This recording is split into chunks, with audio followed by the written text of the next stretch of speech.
Hey everybody, we are in mid-March and it is 84 degrees outside and we are supposedly, potentially going to be in the low 90s later this week or in the next, I'd say 7 days, which is very unusual for us. So here's what we're gonna do. I have over the years, basically the past 3 years, collected seeds from all of my zinnias. So I would venture tens of thousands of seeds of zinnias. And I had mentioned earlier that I was going to do something different in my vegetable garden this year and give the soil a break from producing vegetables and fruit. And what I'm going to do instead, I'm still going to plant some vegetables because I like to have tomatoes and peppers, but I am going to plant zinnias in my vegetable garden. The vegetables will go around them or kind of be in the same bed as them. There won't be as many, maybe a couple of tomato plants. But the positive part is zinnias will bring pollinators, which are great for your vegetables, and it will be absolutely beautiful. Zinnias are probably the easiest flower to grow from seed. And so I have done it for many, many years, and I save the seeds. Because we have this wonderful weather in the near term forecast, and we've had it for a while, I am going to use up a lot of my older zinnia seeds, and I'm gonna go ahead and plant them directly out in the garden. So that is what we're gonna do today. I actually have some in here that are from, well, they're not in here now, I've already removed them, but I have some from 2023, the end of the season.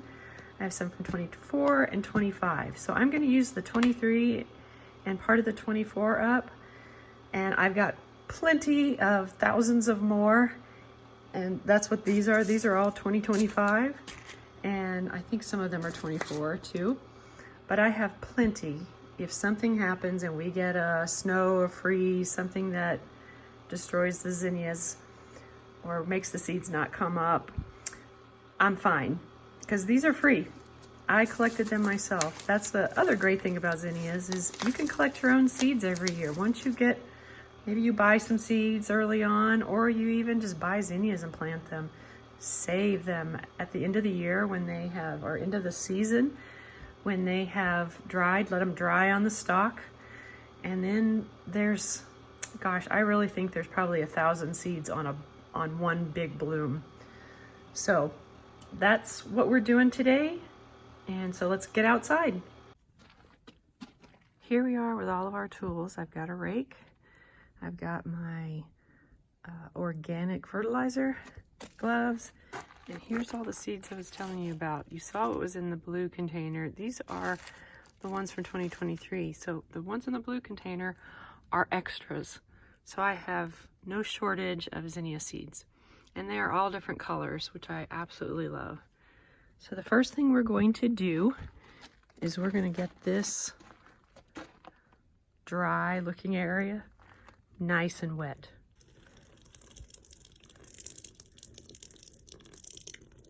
Okay, I think I turned my water off instead of on, so I'll be right back. Actually, no, here is the problem. We got a kink.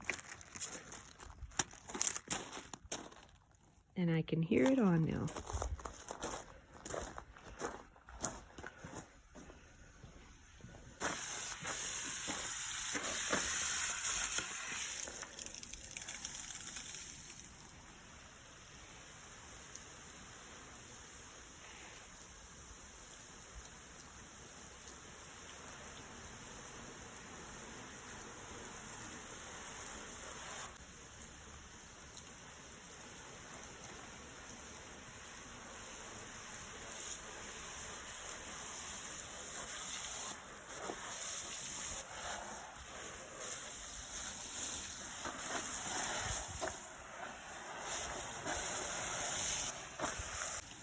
Here in the high desert, you may look at the soil and say, oh, it's nice and wet now. No, it's not. It's got to go deeper. And so even in non-high desert locations, you really have to water deeply And when you see it sitting on the top of the soil, it does not mean it is saturated. It usually takes several minutes, so I'm going to give this, especially because of where we are, a really, really good soaking. Yes, we have the drip irrigation down, but I like to do it first with the shower head here and make sure that it's really soaked. And this and the heat that we're having will wake up anything that is under the soil that's ready to start growing already. Because I'm sure there are seeds in there. Every year I get tomatoes coming up because sometimes I actually hand till them under into the soil to just let them compost. And there's usually seeds. Or if at the end of the season a tomato falls off of the vine it's like overripe, it's rotten, it usually comes up too. So I'm just going to keep watering this.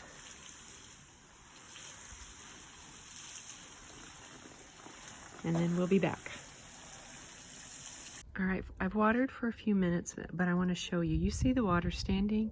I'm going to get a rake and kind of rake the soil up because it's been sitting there dormant for months. And we'll see how far the water has soaked in.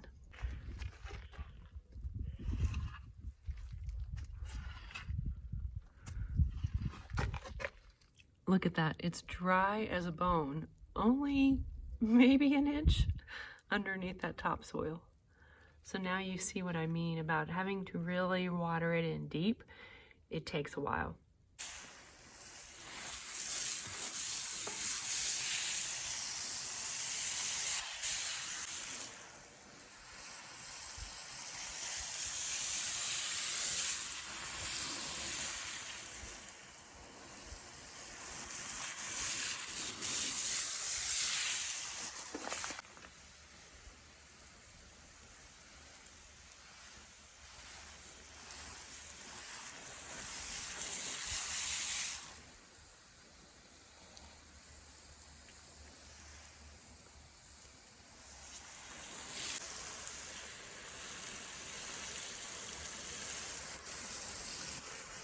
Now, just to do a recharge on this soil, I'm going to take my organic fertilizer and sprinkle it throughout the soil, and then I'm going to mix it in with my rake.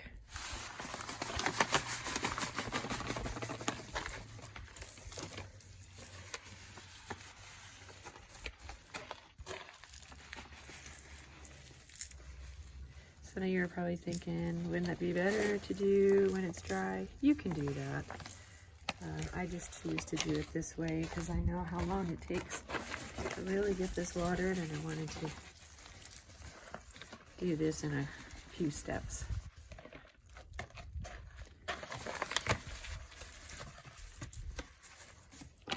Ooh, that organic fertilizer does not smell good, but I know it's good for the plants.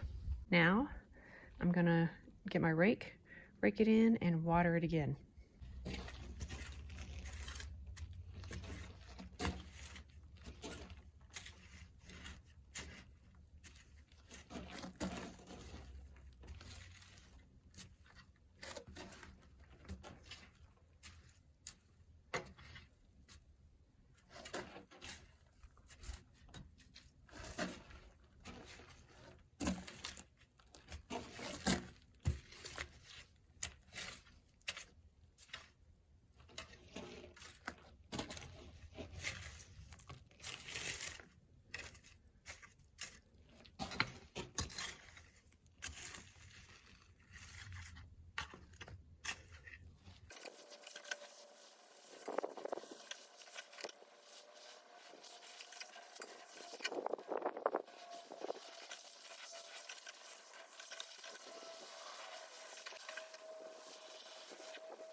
Now that I've watered it pretty thoroughly, even though I'll show you, there's still areas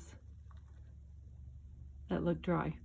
I am going to rake it again to kind of loosen up the soil, and then I'm going to put down my seeds and cover.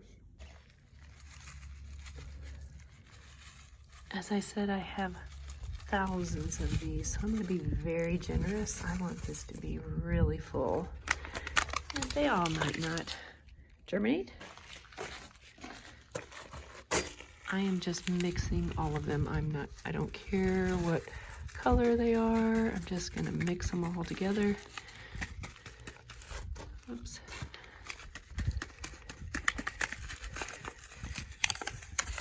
Those are stuck in there.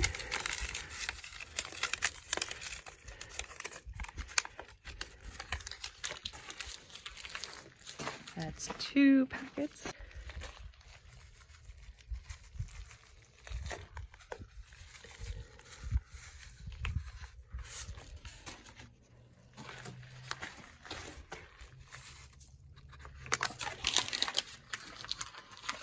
Three.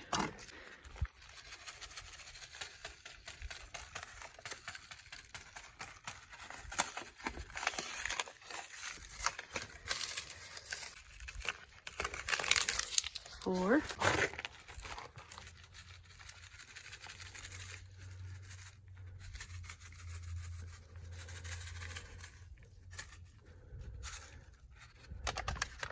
5.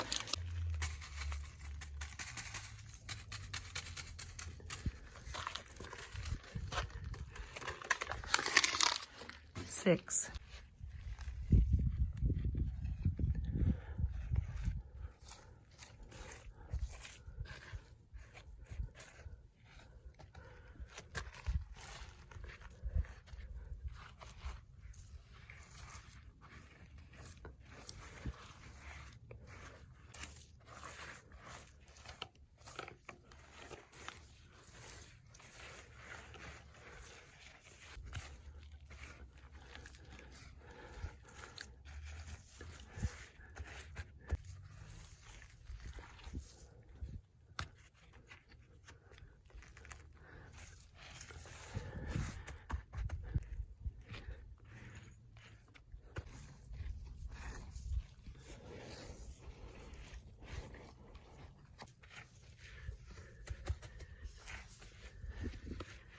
'All right, that is done.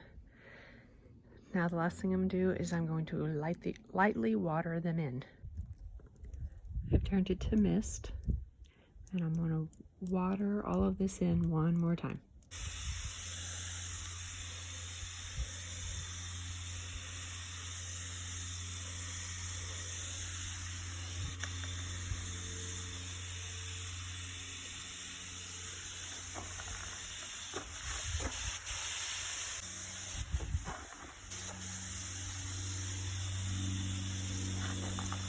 Now those areas that I'm seeing, like right here, that the seeds didn't get really covered, I will go back and cover those. It would be ideal if I had some of the composted steer manure that I have bought in the past, and I would just sprinkle that over these. But I don't have that, so I will use what I have and probably take some dirt from another area and just lightly sprinkle it so they're lightly covered. You can see the wasps are out. They love the water, so they always come to the water. Seeing lots of wasps today. Warm weather and water, that's an attractor for wasps.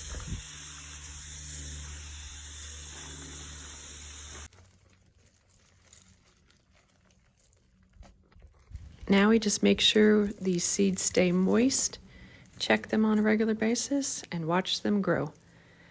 Just thought I'd end with the daffodils in the garden that are blooming. Hope this has been enjoyable. Thanks for watching. Have a great day.